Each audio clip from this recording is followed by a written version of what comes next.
Dear viewers, you are warmly welcome in this lecture.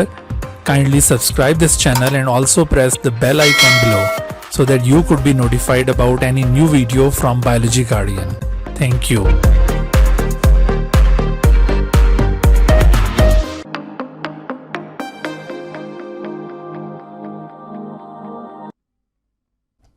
बिस्मिल्लाहिर्रहमानिर्रहीम। रब्बिश्रह ली सदरी व यस्सिर ली अमरी वहलुल उक़दतम मिन लिसानी यफ़क़हू क़ौली। Hello, dear students, welcome to lecture number 12 of chapter number 22 of NBF Biology second year.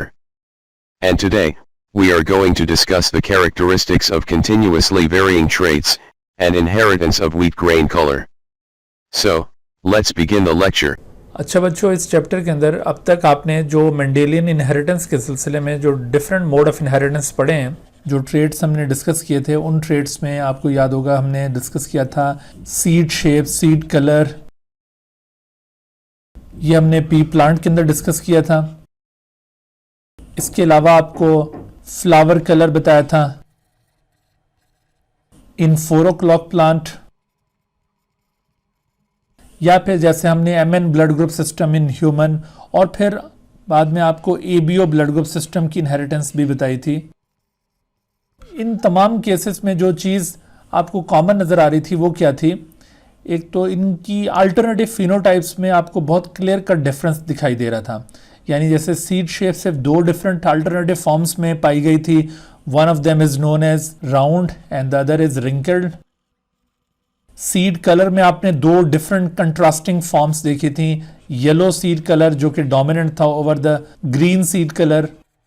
Flower colour in 4 o'clock plant, इसमें आपने 3 clear cut different forms देखी थी, उसमें red, pink and white. अगरचे यहाँ पर आपको थोड़ी सी कंटिन्यूटी नज़र आ रही है, रेड और उससे फिर ये लाइट होकर पिंक और फिर लाइट होकर वाइट नज़र आ रहा है, लेकिन बहुत ज़्यादा अल्टरनेटिव फॉर्म्स नहीं है। और जबकि ABO ब्लड ग्रुप सिस्टम में तो आपको बिल्कुल क्लियरली डिफरेंशिएबल 4 अल्टरनेटिव फॉर्म्स का पता चला था। एक फॉर्म थी इसमें A ब्लड ग्रुप, दूसरा B ब्लड ग्रुप, तीसरा AB ब्लड ग्रुप और चौथा O ब्लड ग्रुप। और इन सभी ट्रेट्स में जो अब तक हमने डिस्कस किया, उसमें एक और चीज़ आपने जो कॉमन देखी वो ये थी कि all of these traits are controlled by 2 alleles of same gene locus, 2 alleles of same locus, या फिर ज़्यादा से ज़्यादा मल्टीपल अलील्स का केस आपने देखा ABO ब्लड ग्रुप सिस्टम के अंदर कि मल्टीपल अलील्स, और वो मल्टीपल अलील्स भी सेम लोकस से ताल्लुक़ रखती थी, वो तमाम अलील्स भी एक ही लोकस पर पाए जाते थे। यानी आपने सिर्फ एक सिंगल लोकस के हवाले से ये ट्रेट्स को अभी तक डिस्कस किया है। तो अब तक पढ़ने वाले ट्रेट्स में अब तक जिन ट्रेट्स को हम अंडरस्टैंड कर चुके हैं, उसमें एक तो अल्टरनेटिव फॉर्म्स बड़ी कंट्रास्टिंग है, उनकी अल्टरनेटिव फॉर्म्स में आपको बहुत क्लियर कट डिफरेंस नज़र आ रहा है, कोई कंटिन्यूटी नज़र नहीं आ रही, और less number of alternative forms हैं, और single gene locus is involve in the controlling of such traits. लेकिन there are certain traits which are different from these characteristics, जो अभी आपको ये यहां पर मैंने पॉइंट आउट किए ना, उनसे वो डिफरेंट है। मिसाल के तौर पर अब ये देखिए ह्यूमन आई कलर, ह्यूमन आई कलर ये एक ऐसा ट्रेट है जिसमें अल्टरनेटिव फॉर्म्स की तादाद बहुत ज्यादा है। ये तो आपको चंद एक यहां पे पॉइंट आउट किए, इसके अलावा भी बहुत सारे अल्टरनेटिव फॉर्म्स दुनिया में पाए जाते हैं ह्यूमन आई कलर के हवाले से। और in different forms of I colour में आपको बहुत थोड़ा सा फ़र्क नज़र आ रहा है। जैसे आप अगर इन 2 को कंपेयर करें तो आप बहुत मुश्किल से बता पाएंगे, बहुत थोड़ा सा फ़र्क है। इसी तरह से देखिए कि इन 2 में अगेन थोड़ा सा फ़र्क है, इन 2 में थोड़ा सा फ़र्क है। तो थोड़े डिफरेंस से आपको ये डिफरेंट फॉर्म्स नज़र आती हैं आई कलर में। इनमें कोई क्लियर कट डिफरेंस नहीं है। बिल्कुल इसी तरह से वीट एक प्लांट, आप इससे बड़ा वाकिफ़ हैं, बहुत फेमिलियर प्लांट। इसके सीड यकीनन देखे होंगे। आमतौर पर हमारे यहाँ जो वैरायटी पाई जाती है वीट की, उसके सीड्स कोई कमोबेश ये इस तरह के होते हैं। लेकिन इसके अलावा दुनिया में बहुत सारी वीट की ऐसी वैरायटीज़ हैं जिनके सीड का कलर, जिनके ग्रेन्स का कलर वो हमारे यहाँ की वैरायटी से बहुत मुख्तलिफ होता है। कहीं पर आपको बिल्कुल वाइट कलर के सीड भी मिलेंगे और कहीं पर ये बहुत ज़्यादा डार्क रेड कलर के सीड भी मिलेंगे। तो इस तरह से आपको इसके अंदर भी यूं large number of alternative forms नजर आ रही हैं और बड़ी वेरिएशन दिखाई दे रही है। और सबसे बढ़कर आप देखिए कि ह्यूमन स्किन कलर, पूरी ह्यूमन पॉपुलेशन में अगर आप स्किन कलर पर नजर दौड़ाएं तो आपको बहुत ही जो वाइट फेयर कलर होता है वहां से लेकर और एक बहुत ही डार्क कलर जैसे अफ्रीका में रहने वाले लोगों का या वेस्ट इंडीज में रहने वाले लोगों का कलर होता है, उस तरह का कलर आपको ये पूरी पॉपुलेशन, इसके दरमियान में बहुत सारी अल्टरनेटिव फॉर्म्स भी दिखाई देंगी। तो ये ह्यूमन स्किन कलर हो या ह्यूमन आई कलर हो या जैसे ये वीट ग्रीन कलर आपको यहाँ पे बताया, वीट ग्रीन कलर, तो ये सभी ट्रेड्स ऐसे ट्रेड्स हैं जिनकी अल्टरनेटिव फॉर्म्स की तादाद बहुत ज़्यादा है। और अल्टरनेटिव फॉर्म्स में आपको क्लियर कट डिफरेंस नजर नहीं आ रहा, बहुत ही माइन्यूट डिफरेंसेस के साथ ये अल्टरनेटिव फॉर्म्स एक दूसरे से मुख्तलिफ हैं। ना सिर्फ ये बल्कि अगर इंटेलिजेंस को, ह्यूमन इंटेलिजेंस, जहानत को कंपेयर किया जाए तो पूरी दुनिया में जितने भी अफराद मौजूद हैं सब एक जैसे जहीन नहीं है, एक दूसरे से उनकी जहानत थोड़ी थोड़ी सी मुख्तलिफ होगी, थोड़ा थोड़ा सा डिफरेंस आपको नजर आएगा। तो ये जो सारे ट्रेड्स होते हैं ना, इनको कहते हैं कंटिन्यूसली वेरिंग ट्रेड्स या फिर इन्हें पॉलीजेनिक ट्रेड्स कहा जाता है।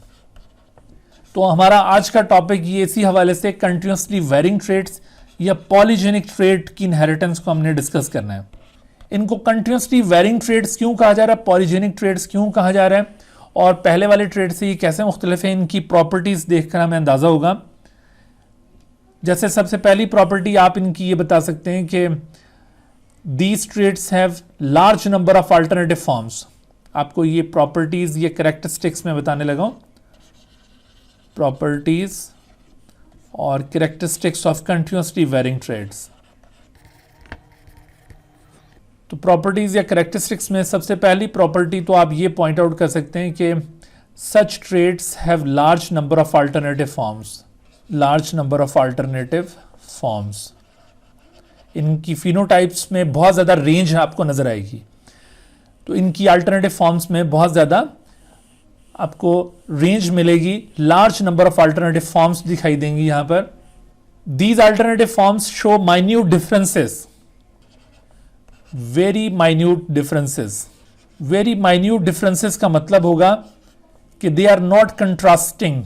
वेरी माइन्यूट डिफरेंसेस मींस के ये अल्टरनेटिव फॉर्म्स बहुत ज्यादा कंट्रास्टिंग नहीं है। इसके बरक्स आपको अभी जैसे मैंने पॉइंट आउट किया था इससे पहले जो हमने ट्रेड स्टडी किए थे, जैसे सीड शेप या सीड कलर, जितने भी मेंडेलियन पैरामीटर्स पी प्लांट में आपने देखे, उनकी alternative forms clearly differentiable two alternative forms थी, यानी उनको हम कंट्रास्टिंग फिनोटाइप्स कहते थे।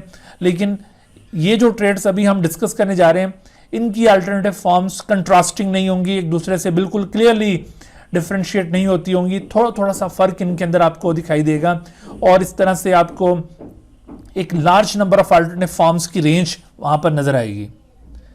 यानी इन अल्टरनेटिव फॉर्म्स में आपको कंटिन्यूअस वेरिएशन नजर आती है। These alternative forms show continuous variation, continuous variation. Continuous variation कैसे, जैसे आप ये स्किन कलर में देखें, एक बहुत ही फेयर स्किन कलर से ग्रेजुअली ये डार्क होता चला जा रहा है, तो आपको ये वेरिएशन इसमें यूं कंटिन्यूअस नजर आ रही है। आपको इसी तरह से ये आई कलर में भी यूं कंटिन्यूअसली वेरी करता हुआ ये कलर दिखाई दे रहा है। अगर हम एक सीक्वेंस में अरेंज करें तो आपको कंटिन्यूअस वेरिएशन यहाँ पे भी नजर आएगी। और इसी तरह से वीट ग्रीन कलर में भी कंटिन्यूअस वेरिएशन। लेकिन इसके बरक्स जो इससे पहले मैंने आपको पॉइंट आउट की चीजें, जैसे आपको यहाँ पर राउंड सीड शेप या रिंकल्ड, कोई कंटिन्यूअस वेरिएशन नहीं है, ये वेरिएशन डिसकंटिन्यूअस है। येलो या ग्रीन, रेड, पिंक या व्हाइट, चलें इसमें किसी हद तक कंटिन्यूअस नजर आ रहा है, लेकिन यहां पर भी अल्टरनेटिव फॉर्म्स की तादाद बहुत ज्यादा नहीं है, इस वजह से ये भी कंट्रास्टिंग कहलाएगा। और ये तो बिल्कुल ए बी और ओ बिल्कुल कंट्रास्टिंग है, एक दूसरे से बिल्कुल डिफरेंशिएट है।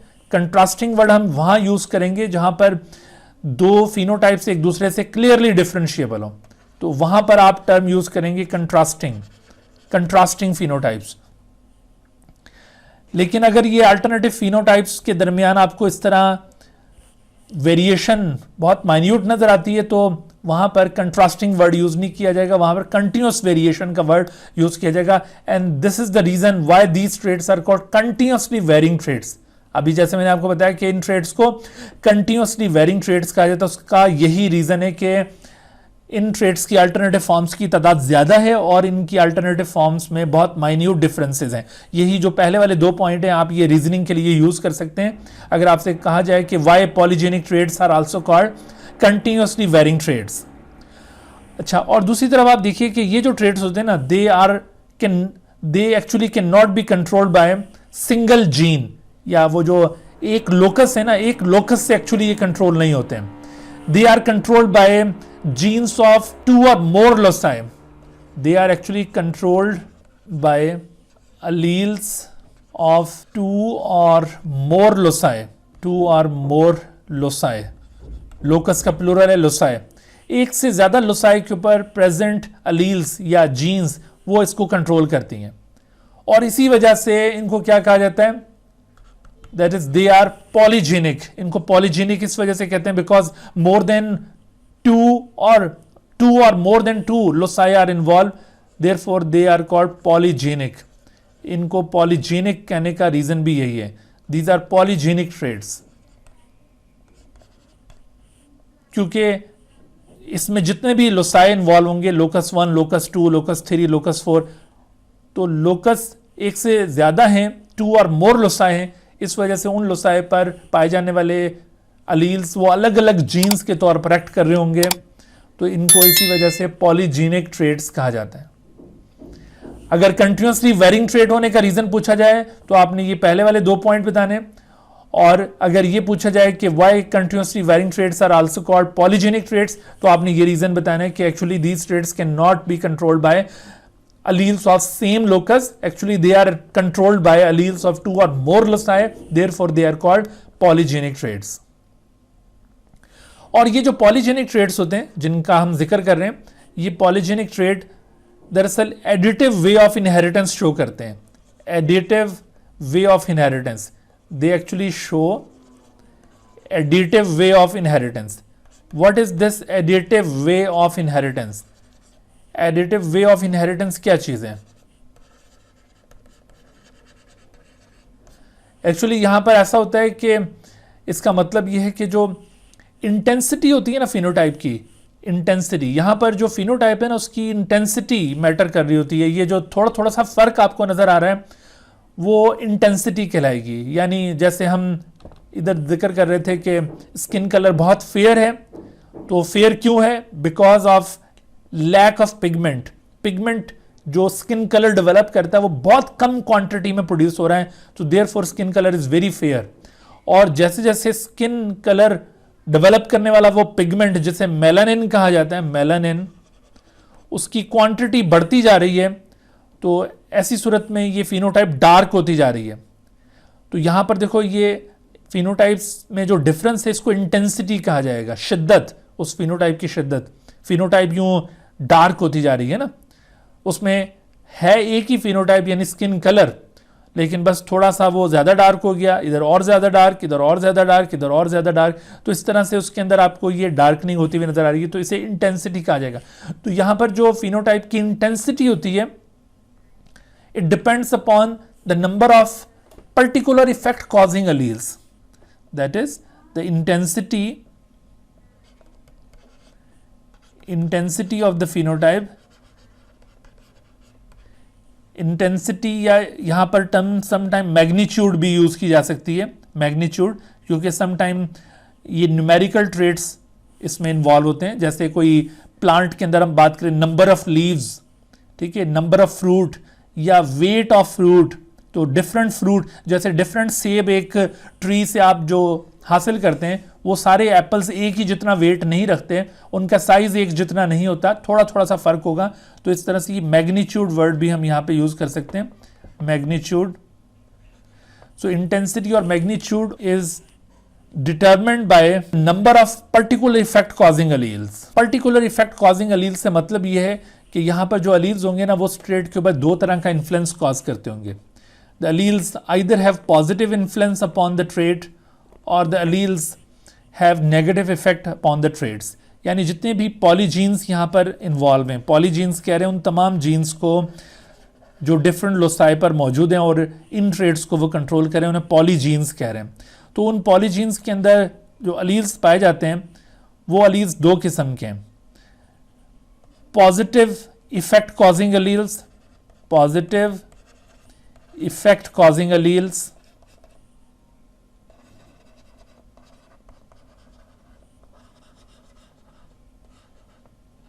और negative effect causing alleles. Positive और नेगेटिव इफेक्ट कॉजिंग अलील्स से मतलब यह है कि हर एक पॉलीजीन में, इस पॉलीजीन के अंदर जितने भी जीन्स इन्वॉल्व हैं जो कि डिफरेंट लोसाई पर प्रेजेंट हैं, लोकस 1, लोकस 2, लोकस 3, इस तरह से करके, तो हर एक लोकस पर दो किस्म के अलील्स मुमकिन है। एक अलील पॉजिटिव इफेक्ट कॉजिंग होगा, दूसरा नेगेटिव। पॉजिटिव से मतलब ये होगा कि वो उस ट्रेट की इंटेंसिटी को बढ़ाएगा, और नेगेटिव का मतलब होगा वो उस ट्रेट की इंटेंसिटी को कम करेगा। यानी एक उस ट्रेट की इंटेंसिटी, उस फिनोटाइप की इंटेंसिटी को इंक्रीज करने वाले अलील्स हैं और दूसरे उस ट्रेट की इंटेंसिटी को डिक्रीज करने वाले अलील्स हैं। इस तरह से हमने यहां पर ये टर्म्स अप्लाई किए हैं, positive effect causing alleles and negative effect causing alleles. Okay, so ये जो मेथड होता है ना इनहेरिटेंस का, जिसमें इंटेंसिटी या मैग्नीट्यूड ऑफ द फिनोटाइप ये डिपेंड कर रही हो number of positive effect causing या number of negative effect causing alleles के ऊपर, तो इस तरह के मोड ऑफ इनहेरिटेंस को एडिटिव वे ऑफ इनहेरिटेंस कहा जाता है। तो ये जीन्स असल में एडिटिव वे में एक्सप्रेस करती हैं, एडिटिव वे के अंदर। मिसाल के तौर पर यहां पर अगर ये जो इंडिविजुअल है इसके अंदर स्किन कलर बहुत डार्क हुआ है, तो जितने भी जीन्स यहां पर रिस्पॉन्सिबल होंगे स्किन कलर के लिए, तो उन तमाम जीन लोसाई के ऊपर ऐसे अलील्स प्रेजेंट होंगे जो पिगमेंट की प्रोडक्शन को बढ़ाते होंगे, और इस तरह से जब पिगमेंट बहुत ज्यादा प्रोड्यूस होता होगा तो ये स्किन कलर ज्यादा डार्क हो जाता होगा। जबकि इस केस में जितने भी जीन्स इन्वॉल्व हैं उन सब जीन लोसाई के ऊपर आपको ऐसे अलील्स मिलेंगे जो पिगमेंट की प्रोडक्शन को डिक्रीज करते होंगे। इस वजह से पिगमेंट की प्रोडक्शन बहुत कम हो जाती है, तो आपको नतीजे में इस तरह का कलर मिलता है। यानी इसमें आप देख रहे हैं कि जो फिनोटाइप की इंटेंसिटी है वो डिपेंड कर रही है पर्टिकुलर इफेक्ट कॉजिंग अलील के ऊपर, और इस तरह का जो इफेक्ट होता है उसे एडिटिव इफेक्ट कहते हैं। एडिटिव इफेक्ट कि एक पर्टिकुलर इफेक्ट कॉजिंग अलील का नंबर जितना ज्यादा होगा उतना उसका इफेक्ट ज्यादा शदीद होगा, जितना उसका नंबर कम होगा उतना इफेक्ट भी कम आएगा। ठीक है जी, तो आपने ये प्रॉपर्टीज याद रखनी है, ये करैक्टरिस्टिक्स याद रखनी है, ये पॉलीजेनिक ट्रेड्स की करैक्टरिस्टिक्स कहलाती हैं, और इन्हीं करैक्टरिस्टिक्स की बुनियाद पर आप इन ट्रेड्स को, जो दूसरे ट्रेड्स हैं जिन्हें डिसकंटिन्यूअसली ट्रेड कहा जा सकता है, उनसे आप डिफरेंशिएट कर सकते हैं। जैसे such traits have large number of alternative forms, तो आप दूसरे डिसकंटिन्यूअसली ट्रेड्स में कहेंगे कि such traits have less number of alternative forms. यहां पर हमने कहा कि these alternative forms show very minute differences, वहां पर आप कहेंगे कि these traits show या these phenotypes show contrasting differences। यहां पर हमने कहा कि these alternative forms show continuous variation, वहां पर discontinuous variation। जबकि यहां पर controlled by alleles of 2 or more loci, वहां पर आप लिखेंगे कि controlled by 2 alleles or multiple alleles of the same locus, वहां पर एक से ज्यादा लोसाई इन्वॉल्व नहीं होंगे। ये पॉलीजेनिक ट्रेड कहलाते हैं, वो मोनोजेनिक ट्रेड कहलाते हैं। ठीक है, और इसके अलावा यहां पर एडिटिव वे ऑफ इनहेरिटेंस नजर आ रहा है, जबकि वहां पर एडिटिव वे ऑफ इनहेरिटेंस नहीं होता। वहां पर आपको डोमिनेंस रिलेशन नजर आती है, या तो कोई एक अलील डोमिनेंट होता है और दूसरा रिसेसिव, या समटाइम को डोमिनेंट होते हैं वो, या इनकम्प्लीटली डोमिनेंट होंगे। तो इस तरह की वो एक्सप्रेशन शो कर रहे होते हैं। एक और पॉइंट भी हम डिफरेंशिएट कर सकते हैं इनके दरमियान, वो क्या है कि जितने भी पॉलीजेनिक ट्रेड्स हैं they are actually multifactorial. They are multifactorial. Multifactorial इनको इस वजह से कहा जाता है कि they are not only controlled by genes but they also have influence of the environment. ठीक है, मल्टीफैक्टोरियल। मल्टीफैक्टोरियल का मतलब है कि जिसमें एक से ज्यादा फैक्टर्स इन्वॉल्व हों। तो इसमें एक से ज्यादा फैक्टर्स कौन से इन्वॉल्व हैं? एक तो इसमें जेनेटिक फैक्टर्स इन्वॉल्व हैं, यानी ये जेनेटिकली कंट्रोल हो रहे हैं, और दूसरा इसमें इन्वायरमेंटल फैक्टर्स भी इन्वॉल्व हैं। जबकि वो जो मोनोजेनिक ट्रेड्स होते हैं वो प्योरली जेनेटिक ट्रेड्स हैं, उनमें इन्वायरमेंटल इन्फ्लुएंस शामिल नहीं है। इसकी मैं मिसाल आपको इस तरह से देता हूं कि आप देखिए कि एक शख्स जिसका blood group O blood group है, ओ ब्लड ग्रुप पर मुश्तमिल ये शख्स है, ओ ब्लड ग्रुप कंटेनिंग शख्स।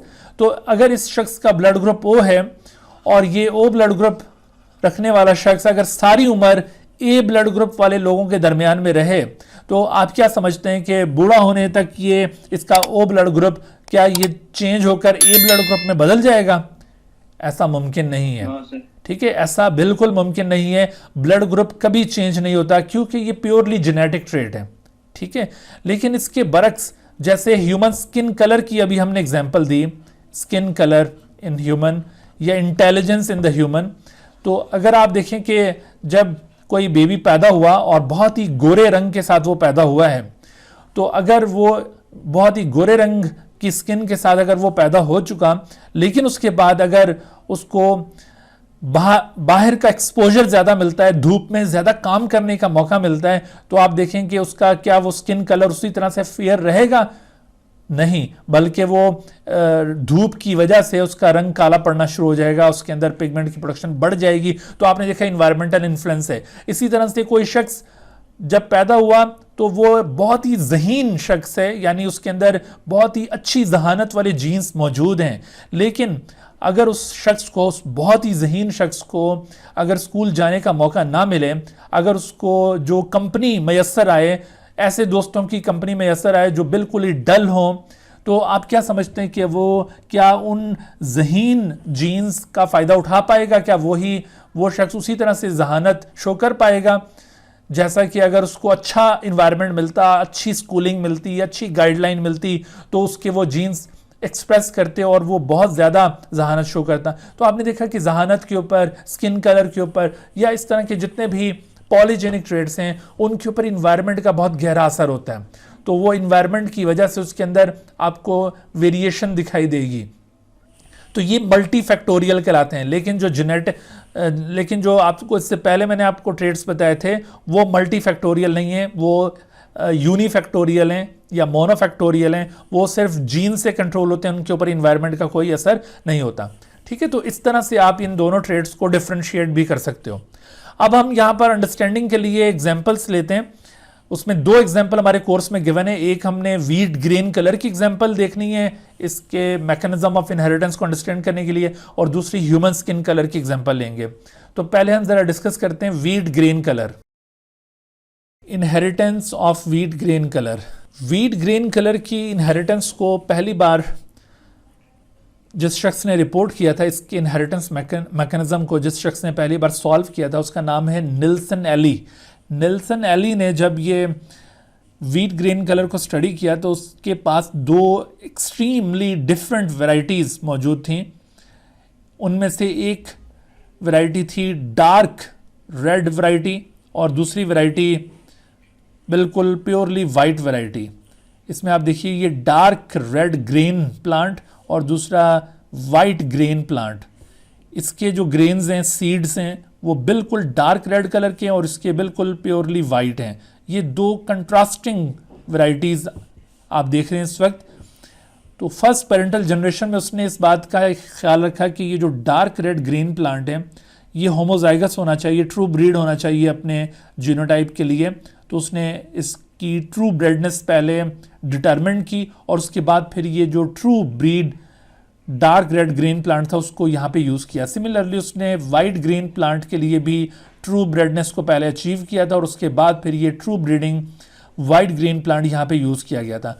ट्रू ब्रीडिंग होने का मतलब आपको पता है कि अगर सेल्फ फर्टिलाइज किया जाए तो सारे ये अपने जैसे इंडिविजुअल पैदा करेगा, और अगर इसको सेल्फ फर्टिलाइज किया जाए तो सारे ये अपने जैसे इंडिविजुअल पैदा करेगा। लेकिन जब इस फर्स्ट पेरेंटल जनरेशन को क्रॉस फर्टिलाइज किया तो निल्सन एली ने ये ऑब्जर्व किया कि F1 जनरेशन के अंदर इसके पास जो ऑफस्प्रिंग्स पैदा हुए हैं वो सभी offsprings light red green plant पर मुश्तमिल हैं। लाइट रेड ग्रीन उन प्लांट्स में पाया जाता है। अब देखिए कि ये दो कंट्रास्टिंग फिनोटाइप अगर उनको क्रॉस फर्टिलाइज किया जाए और दोनों कंट्रास्टिंग फिनोटाइप अगर होमोजाइगस स्टेट में हो और उनको क्रॉस फर्टिलाइज किया जाए तो यहाँ पर अगर सारे के सारे इंटरमीडिएट फिनोटाइप के साथ अपीयर हों, जैसा कि आपको ये नजर आ रहा है कि डार्क रेड और दूसरी तरफ व्हाइट और दरमियान में आपको लाइट रेड कलर नजर आ रहा है, तो ये एक इंटरमीडिएट फिनोटाइप बनती हुई दिखाई दे रही है। ऐसा लग रहा है जैसे दोनों पेरेंटल फिनोटाइप ब्लेंड हो गई हैं, मिक्स हो गई हैं, और यहाँ पर ये इंटरमीडिएट फिनोटाइप F1 के सभी इंडिविजुअल में पैदा हुई है। तो आपको क्या लगता है यहाँ पर किस तरह का मैकेनिज्म अप्लाई हुआ होगा? आपने जो अब तक डिफरेंट मोड ऑफ इनहेरिटेंस पढ़े, तो आपको किसके साथ ये रिजेंबल करता हुआ नजर आ रहा है? आपको यहाँ पर क्या डार्क रेड को कंट्रोल करने वाला जीन व्हाइट ग्रीन कलर पर कंप्लीटली डोमिनेंट नजर आ रहा है, या व्हाइट वाला डार्क पर कंप्लीटली डोमिनेंट नजर आ रहा है, या दोनों के दरमियान इनकम्प्लीट डोमिनेंस नजर आ रही है, या को डोमिनेंस नजर आ रही है, या ओवर डोमिनेंस नजर आ रही है? आपको यहां पर क्या चीज ऑब्जर्व हो रही है इस रिजल्ट को देखते हुए? शाबाश, गेस कीजिए। Incomplete dominance, very good. यहां पर हमें इनकम्प्लीट डोमिनेंस महसूस हो रही है क्योंकि ये दोनों पेरेंटल फिनोटाइप्स, इनके दरमियान की फिनोटाइप यहां पर अपीयर हुई है F1 के अंदर, तो ये इनकम्प्लीट डोमिनेंस में ऐसा होता है आमतौर पर, ठीक है। अगर यहां पर कंप्लीट डोमिनेंस होती तो डार्क रेड अगर व्हाइट के ऊपर डोमिनेंट होता तो सारे डार्क रेड वाले आते हैं, अगर व्हाइट डार्क रेड पर कंप्लीटली डोमिनेंट होता तो सारे व्हाइट पैदा होते हैं, और अगर यहां पर को डोमिनेंस होती तो कुछ यहां पर या आधा सीड इसमें डार्क रेड होता और आधा सीड इसमें व्हाइट हो जाता। तो इस तरह से एक्सप्रेशन होनी थी, लेकिन ऐसा नहीं हुआ, बल्कि यहां पर दोनों की दरमियान की एक फिनोटाइप अपीयर हुई है। तो ऐसा लग रहा है जैसे इनकम्प्लीट डोमिनेंस यहां पर नजर आई है। तो इस बात को फर्दर इन्वेस्टिगेट करने के लिए कि क्या वाकई इनकम्प्लीट डोमिनेंस है या कोई और चीज है, इसको सेल्फ फर्टिलाइज किया गया, और ताकि ये भी देखा जा सके कि क्या ये लाइट रेड ग्रीन प्लांट ये अपने पेरेंट्स की तरह होमोजाइगस है या फिर उनसे ये मुख्तलिफ नेचर रखता है। तो इसको जब सेल्फ फर्टिलाइज करके देखा गया तो यहाँ पर जो रिजल्ट आया वो कुछ इस तरह से रिजल्ट था कि यहाँ पर कोई 7 डिफरेंट फिनोटाइप्स पैदा हुई। इस लाइट रेड को सेल्फ फर्टिलाइज किया गया, तो इस सेल्फ फर्टिलाइजेशन के नतीजे में ये 7 डिफरेंट फिनोटाइप्स यहाँ पर पैदा हुई हैं। कौन कौन सी 7 different phenotypes? Dark red, moderately dark red, simple red, light red, pink, light pink and the white. अब आप देखिए ये जो 7 डिफरेंट कलर्स अपीयर हुए हैं, इन 7 डिफरेंट कलर्स के अपीयर होने से हमें क्या ये बात कंफर्म होती है कि ये इनकम्प्लीट डोमिनेंस का केस है? नो। अगर ये इनकम्प्लीट डोमिनेंस का केस होता तो यहां पर रिजल्ट क्या होना चाहिए था? यहां पर रिजल्ट ये होना चाहिए था कि 25% ये डार्क रेड आ जाते हैं, 25% व्हाइट आ जाते हैं और 50% लाइट रेड आ जाते हैं। आपको याद है ना, इनकम्प्लीट डोमिनेंस में 1:2:1 आमतौर पर दिखाई देता है।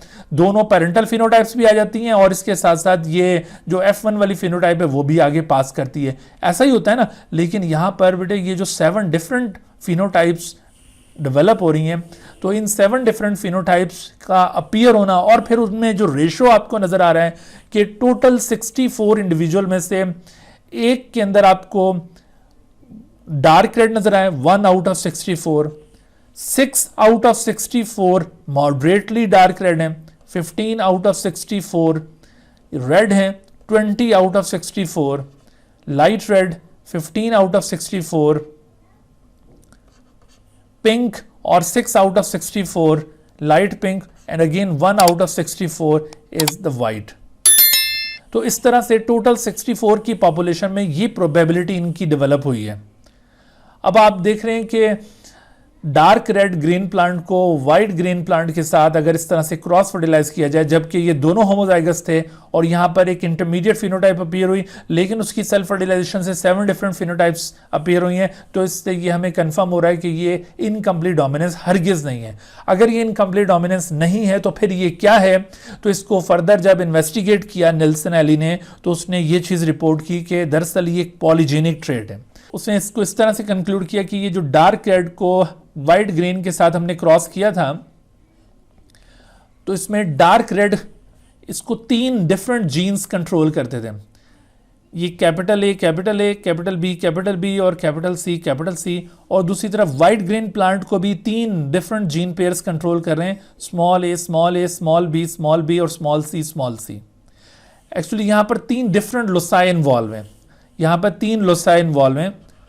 लोकस 1, उसके ऊपर ये आप देख रहे हैं ए, या इसको चलें लोकस ए कह लें, एक लोकस ए है, दूसरा लोकस इसके अंदर जो इन्वॉल्व हो रहा है उसको हम लोकस बी कहेंगे, और तीसरा लोकस सी है। 3 लोसाई इन्वॉल्व हैं, इस वजह से पॉलीजेनिक ट्रेट है। और तीनों लोसाई में आपको एक प्लांट के अंदर ये कैपिटल अलील्स मिल रहे हैं और दूसरे प्लांट में स्मॉल अलील्स मिल रहे हैं, तीनों लोसाई के ऊपर। यहां पर यूं समझ लें कि जो कैपिटल अलील्स हैं ये पिगमेंट प्रोड्यूस करने वाले अलील्स हैं। Capital alleles are pigment producing alleles. The capital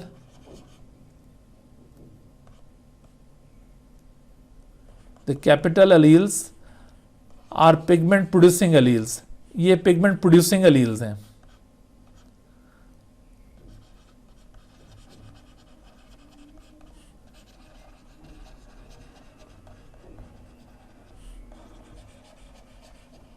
और जबकि इसमें जो हमने स्मॉल केस लेटर में अलील्स शो किए हैं, the small alleles are non pigment producing alleles, ये पिगमेंट को प्रोड्यूस नहीं करते हैं। इसमें डोमिनेंट रिसेसिव का कोई चक्कर नहीं है, ठीक है। आप ये कंफ्यूज मत हो कि इनमें जो कैपिटल अलील्स हैं वो डोमिनेंट है और स्मॉल अलील्स रिसेसिव हैं, बल्कि ये असल में को डोमिनेंट होते हैं, ये सब आपस में को डोमिनेंट होते हैं। हर एक ने अपना अपना इफेक्ट कॉज करना है, हर एक ने अपना इफेक्ट कॉज करना है। मिसाल के तौर पर यहां इस इंडिविजुअल के अंदर ये तीनों लोसाई के ऊपर पिगमेंट प्रोड्यूस करने वाले अलील्स हैं, इसने भी पिगमेंट प्रोड्यूस करना है, इसने भी और इसने भी, और इसी तरह से ये कैपिटल सी और ये भी, ये 6 के 6 पिगमेंट प्रोड्यूसिंग अलील्स हैं। जबकि यहां पर पिगमेंट प्रोड्यूस करने वाला अलील एक भी नहीं है, तो pigment will not be produce at all. तो जब पिगमेंट बिल्कुल प्रोड्यूस नहीं होगा तो कलर कैसा हो जाएगा, वाइट। और जब ये 6 के 6 पिगमेंट प्रोड्यूसिंग अलील्स होंगे तो कलर कैसा हो जाएगा, डार्क रेड। समझ आई बात। अगर आप इसका गैमीट ऑब्टेन करें, आपको पता है ना कि इस जीनोटाइप से अगर हम गैमीट हासिल करें तो इसका गैमीट कैसा होगा, capital A, capital B, capital सी।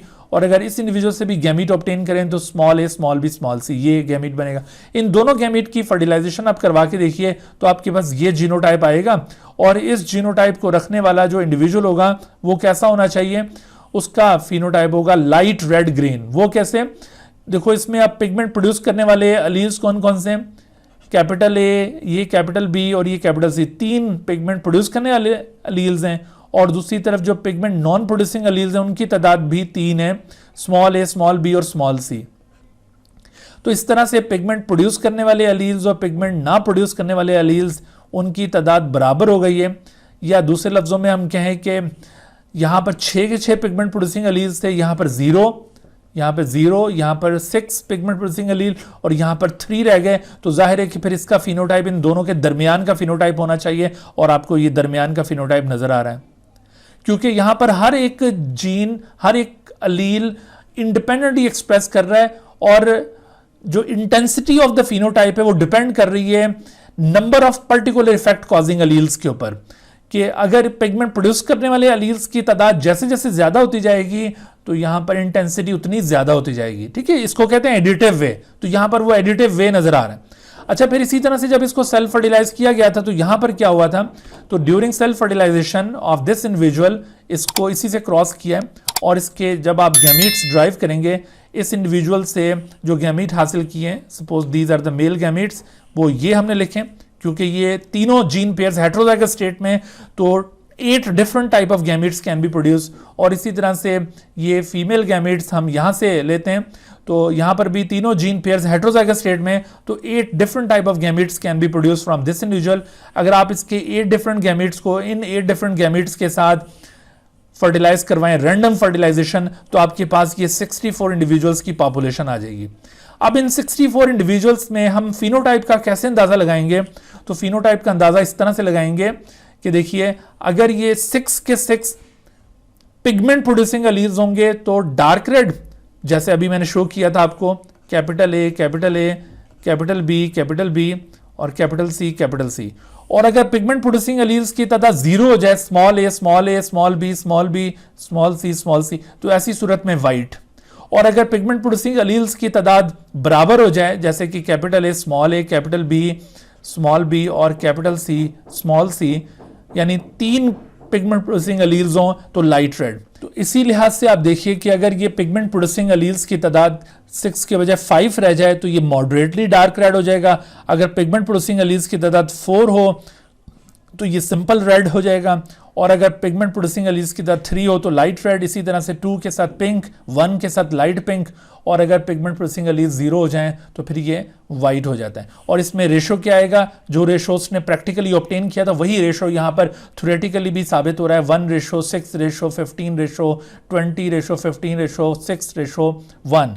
आप इसमें देख लीजिए कि ये जो पूरा टेबल आपको यहाँ पे दिखाया है, इस टेबल के अंदर ये 64 इंडिविजुअल्स, और इनमें से कोई भी एक जीनोटाइप आप उठाएं और उसका आप फिनोटाइप डिटरमिन कर सकते हैं। मिसाल के तौर पर हम इसको देखें तो ये जीनोटाइप है आपके सामने, कैपिटल ए, स्मॉल बी, और उसके साथ कैपिटल सी, स्मॉल सी। तो मैं अगर आपसे पूछूं कि बताओ इसका फिनोटाइप क्या होगा, आपने काउंट करना है कि how many pigment producing alleles are there. तो अगर ये पिगमेंट प्रोड्यूसिंग अलील ओनली 2 हैं, capital A and capital C, only 2 are pigment producing allele, तो आप इस टेबल में देखिए 2 अगर पिगमेंट प्रोड्यूसिंग अलील्स हों तो फिनोटाइप क्या होना चाहिए, पिंक। तो ये इंडिविजुअल पिंक फिनोटाइप कंटेन करता है। इसी तरह से कोई भी जीनोटाइप यहां से आपको दिखाया जाए तो आपसे पूछा जाए कि इसका फिनोटाइप क्या होगा, आपने सिंपली उसमें पिगमेंट प्रोड्यूसिंग अलील्स काउंट करने और इस की मदद से आपने आइडेंटिफाई करना उसकी फिनोटाइप क्या होगी।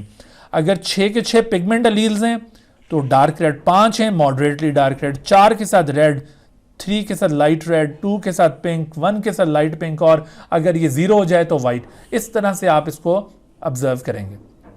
ठीक है, तो ये था हमारा आज का लेक्चर। इसके अंदर हमने पॉलीजेनिक इनहेरिटेंस की करैक्टरिस्टिक्स देखी और उसमें एक एग्जांपल व्हीट ग्रीन कलर को डिस्कस किया है। इंशाल्लाह नेक्स्ट लेक्चर में फिर आपको ह्यूमन स्किन कलर की इनहेरिटेंस का मैकेनिज्म बताएंगे, वो भी पॉलीजेनिक इनहेरिटेंस की एक एग्जांपल है। Dear viewers, thank you for watching this video. If you have not subscribed this channel, kindly subscribe it and also press the bell icon below so that you could be notified about any new video lecture from Biology Guardian. And also do not hesitate to ask any question regarding this lecture. My contacts are shown on the screen. Thank you once again.